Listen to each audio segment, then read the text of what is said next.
بسم الله الرحمن الرحيم. السلام عليكم ورحمة الله. هنعمل النهاردة صينية لحمة في الفرن. لحمة متبلة بالزبادي.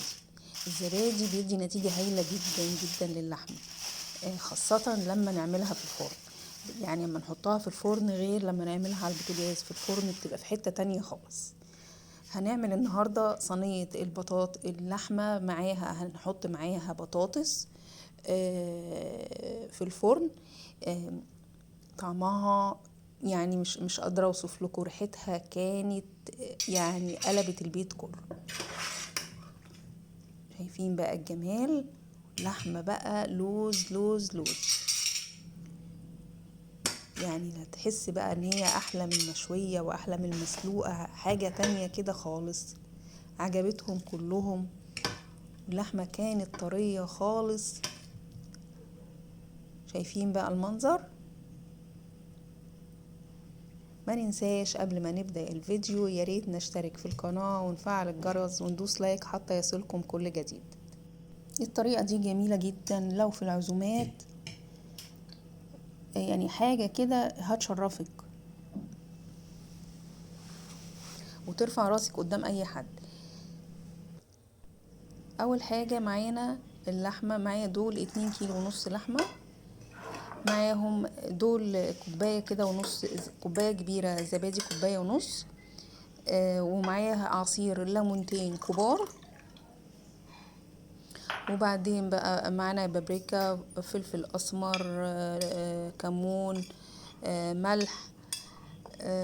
هكتب لكم المقادير في صندوق الوصف، وروزماري. هنقلب كده البهارات كلها مع بعض وهنحطها مع الزبادي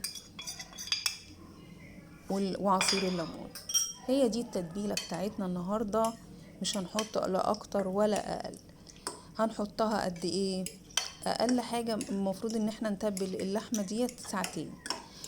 طبعا، وكل ما بتقعد في التتبيلة كل ما بتكون احسن.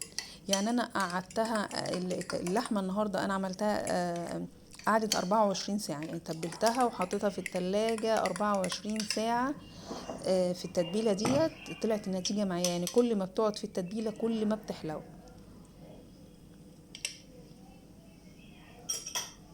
الزبادي بقى بيدي نتيجة، بيطري بقى اللحمة كده، بيخليها كده زبدة. هنقلبها بقى كده كويس علشان خاطر التتبيلة توصل لكل أجزاء اللحمة.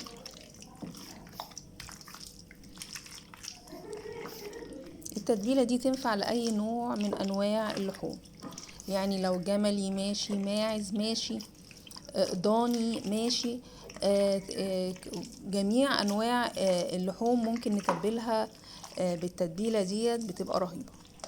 طبعا احنا لو هنعملها على البوتاجاز، طبعا بنشوحها كده في شوية زيت صغيرين خالص، وبعد كده بنحط عليها مية ونسويها لو على البوتاجاز. النهاردة احنا هنعملها في الفرن. في الفرن على فكرة بتبقى احلى من لما تتعمل من على البوتاجاز. الفرن بيديها كده ريحة ونكهة مختلفة خالص عن اللي بتتسوى على البوتاجاز. معانا بقى كوباية عصير طماطم. بعد ما اتبلت بقى هنبدأ نحط كل المكونات على بعض. كوباية عصير طماطم، احنا ما كناش حطينا ملح خالص على اللحمة. هنبدأ بقى نحط لها ملح، الملح بتاعها. ومعانا بصل متقطع قطع كبيرة، وبطاطس برضو متقطعة قطع كبيرة، وفلفل، علشان خاطر احنا اللحمة دي احنا هنحطها في البوتاجاز، في فرن البوتاجاز اكتر من 2.5 ساعة، ما يقرب من 3 ساعات، مثلا 3 ساعات الا ربع.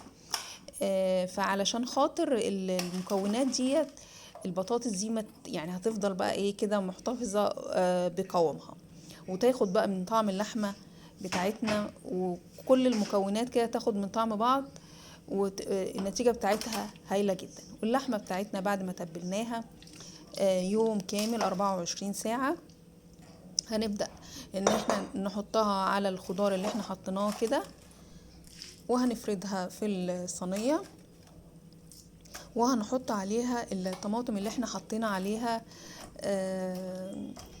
الملح.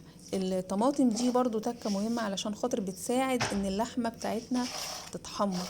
يعني اللحمة بتبقى بعد ما تستوي كده تلاقيها متحمرة كأنها مشوية، متحمرة، بتبقى جميلة الصراحة في الفرن جدا. هنفرد بقى اللحمة بالشكل دوت ونغطي الصينية بورق فويل.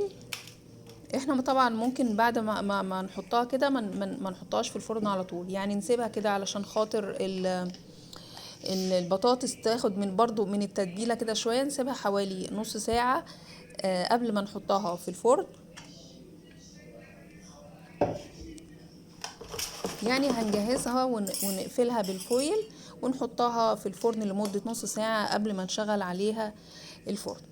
هندهنها بقى بالطماطم كده بالشكل دوت علشان خاطر بقى التحمير زي ما قلنا كده. الصينية جاهزة معانا ان احنا نحطها في الفرن ونسيبها لمدة نص ساعة قبل السوا. هنا انا حطيت الفويل، حطيت رقين فويل علشان في راق انا حطيته اتخرم مني، فحطيت بقى فوقيه واحد تاني.